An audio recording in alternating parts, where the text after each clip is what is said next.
Open the sports page with the Orlando Sentinel and FM 96.9 The Game's Mike the Bulldog Bianchi. On JRR. All right, Bulldog, I already know for a fact you have some strong opinions on the Magic blockbuster trade that went down yesterday involving 4 first-round draft picks because you wrote a piece on it in your in the OrlandoSentinel.com.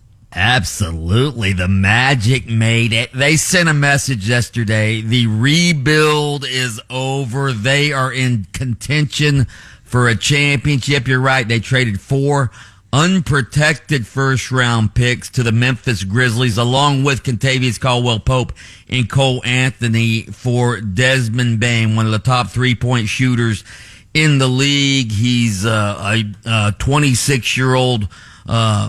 Again, he's one of the best three-point shooters in the league. The Magic, of course, the worst shooting team in the league last year.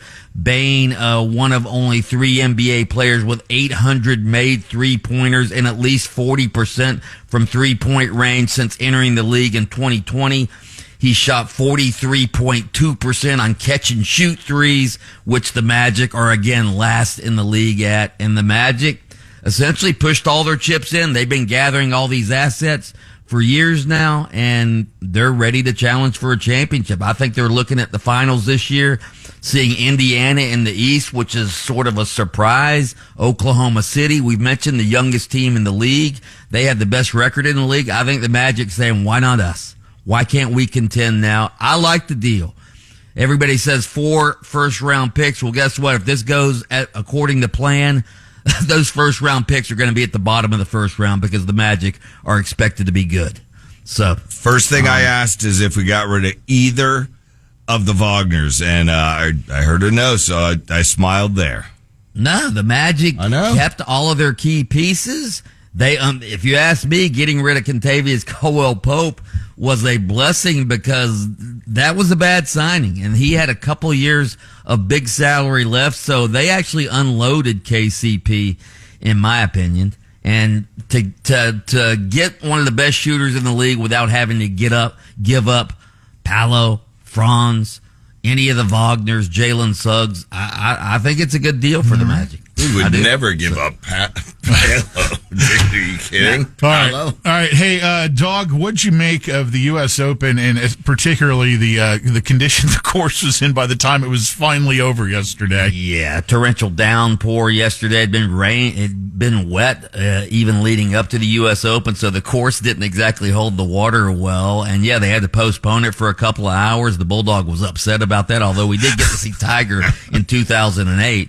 When the U.S. Open, when he beat Rocco Mediate in the playoff because they kept playing that as a replay. But yeah, J.J. Spaun, the journeyman, wins the U.S. Open, hits a 65-foot putt for birdie on the 18th hole. He needed to 2-putt it. He 1-putted it instead and won the U.S. Open. The guy started with 5 bogeys in his first 6 holes, so it looked like he was out of contention or was getting ready to be out of contention. Then he picked it up. The torrential downpour came. They had the 2-hour layoff. He comes back and wins the U.S. Open. You know, there were none of the big names on top of the leaderboard. I mean, Scheffler was sort of hanging around. Whatever. Chef was my pick, and at least he made the cut, unlike you guys' picks. Yeah. The meathead DeChambeau didn't make the cut, nor did Phil Mickelson. But yeah, it wasn't a attractive leaderboard, if you will. But it was great theater to watch down the stretch. I mean, they were slopping and sloshing around that course. Who was the guy who wanted an unplayable lie? I think it was Burns. Sam Burns. Yeah, he got hot because he said, "Hey, I need some relief because my ball's sitting in a puddle here," and they said, "Nope, play it." And he got wait, hold! I don't mean to cut you off, Bulldog. It's lights out at the F1 desk with our F1 insider Taco Bob with the cleanup from the Canadian Grand Prix over the weekend as he furiously Googles for information. Oh, wow, I cannot believe it, but Russell pulls Leon off. Russell. Yes. George. Idiots. Oh, George Russell beat the man that I called Max Verstappen Max called me right before the race, said he had a couple NIL deals and some stuff that he was going to let Georgie Poo win. So good day for Mercedes yesterday, first and third. Yeah, Canada was hot, man, up there, and Piastri fourth. Oh, come on, bud. What happened? Was there some sort of collision that in the race or something? What in the F1 race? Yeah, wasn't there a collision that sort of knocked Piastri out of it or something? I don't know.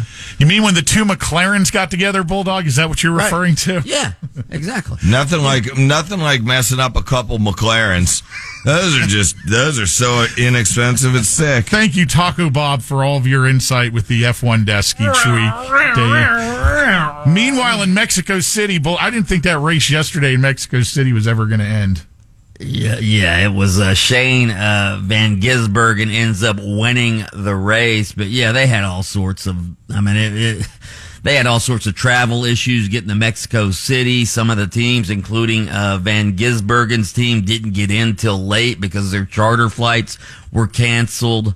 He was also sick. He was dealing with Montezuma's revenge, and he still managed to stay in the car and pull that off, man. Yeah, he got sick, but he still ended up winning the race. So again, these races that are streamed, how many people are watching? Lynch, you probably have the streaming service. Yeah, Amazon Prime. It's actually pulling pretty good numbers for the. They've got 5 races, so they've got one more to go. They've got Pocono. Yeah. How do you race?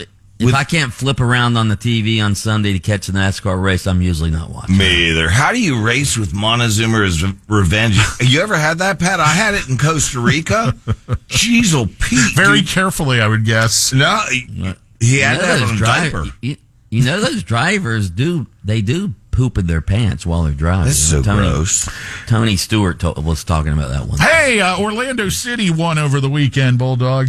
Orlando City and the Orlando Pride win 1-0. Both had 1-0 victories on the road. So, yeah, good for the soccer teams in Orlando getting it done over the weekend. The Gators also got some huge football commitments over the weekend as well. All right, NBA Finals continue tonight. Indiana at OKC. Series tied at 2 apiece. And then what about your Panthers? 1 game away from repeating, dog. Panthers win Saturday night. We're up 3-2. We could close it out Game 6 tomorrow night on our home ice down in Sunrise, so hopefully that gets done tomorrow. He is Mike the Bulldog Bianchi, host of Open Mic on AM 740 and FM 96.9 The Game, and he takes time out from his show to join us each morning here on JRR for the Sports Page. By the way, happy birthday to the great Hands of Stone, Roberto Duran. Lynch and Taco on. Download the iHeartRadio app.